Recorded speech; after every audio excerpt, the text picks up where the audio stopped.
Assalamualaikum warahmatullahi wabarakatuh. Salam Bangkit TV, santun dan mencerdaskan.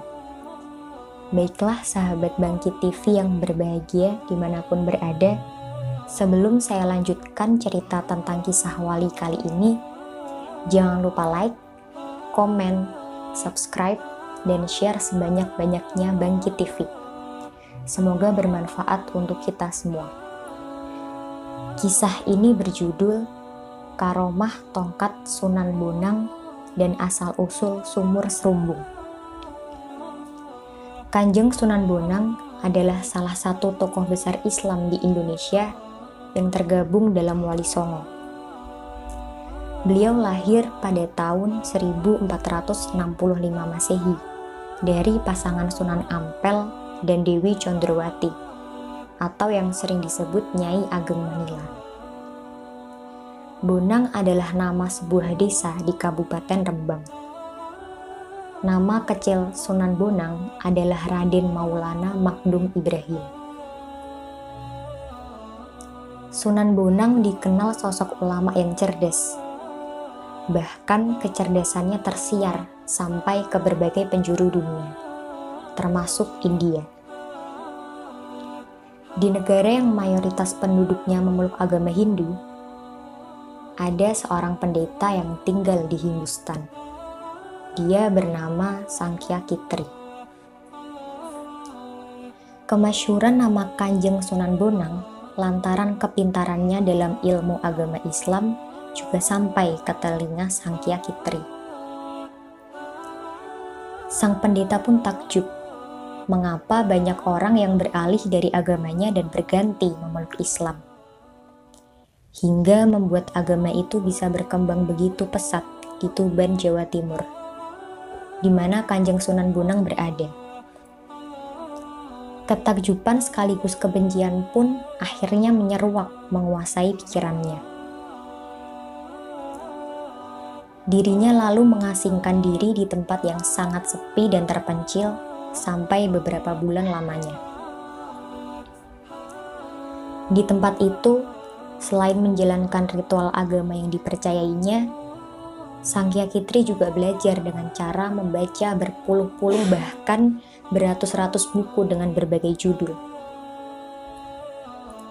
Hatinya sudah terlanjur meradang, manakala sebuah buku yang dia tahu sudah dilap habis oleh Sunan Bonang.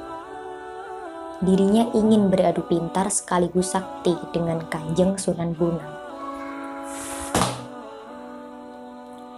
Seiring dengan berjalannya waktu, ambisi untuk mempelajari semua buku dari bermacam disiplin ilmu itu sudah habis ia baca.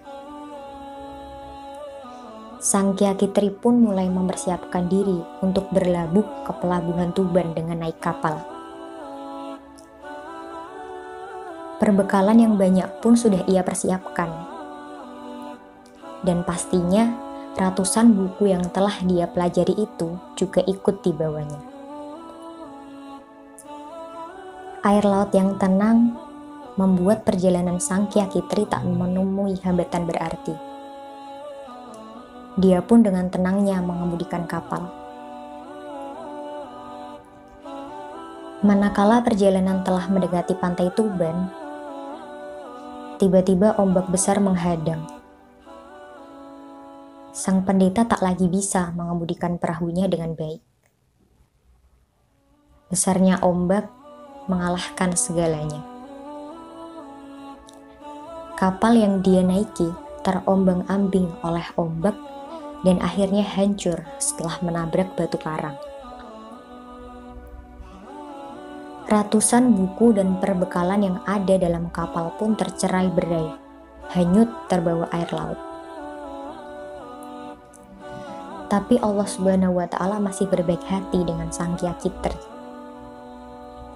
Pendeta ini dengan sisa-sisa tenaga yang masih dimiliki dan baju yang sudah compang-camping, terus menyelamatkan diri dengan cara berenang dan akhirnya sampailah dia ke pinggir pantai. Pendeta itu terdampar ke pesisir Tuban dan akhirnya bertemu dengan Sunan Bonang.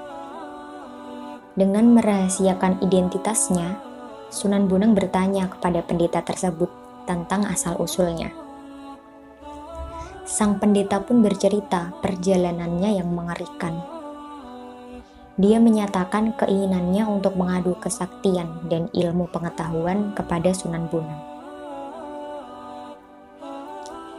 Sunan Bonang pun setuju dan siap untuk mengadu ilmu.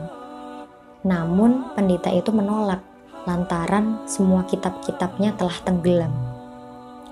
Dia berjanji, jika kitabnya ditemukan, dia siap adu tanding dengan Sunan Bonang.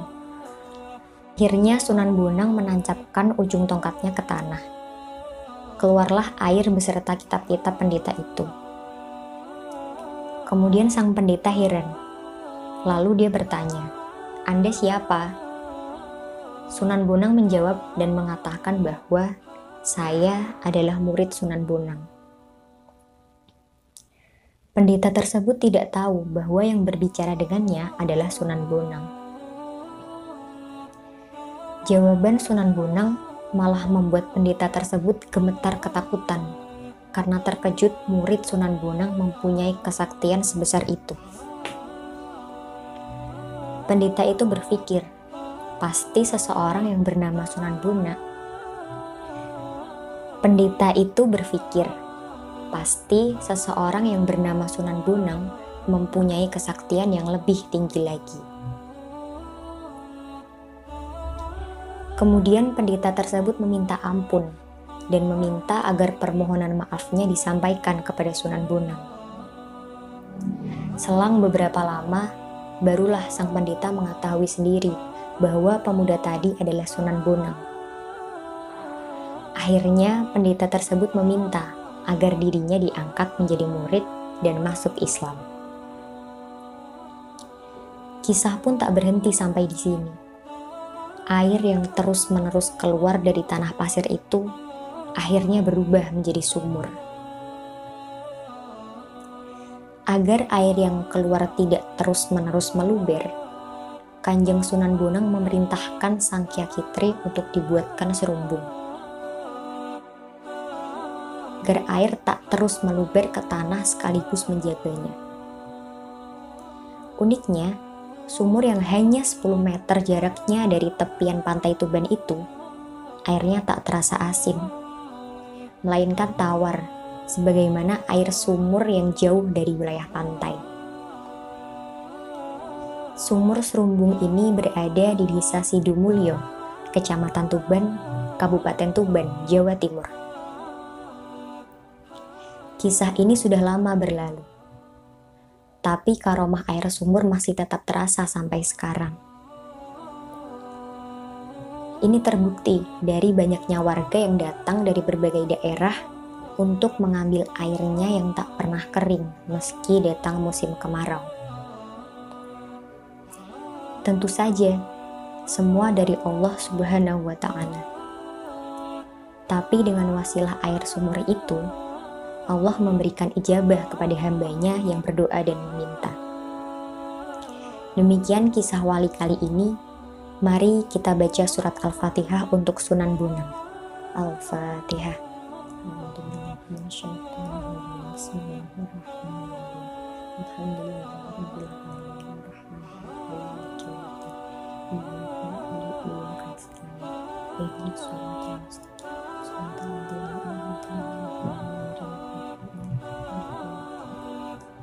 Demikian, semoga bermanfaat. Wallahul muwaffiq ila aqwamit thoriq. Wassalamualaikum warahmatullahi wabarakatuh.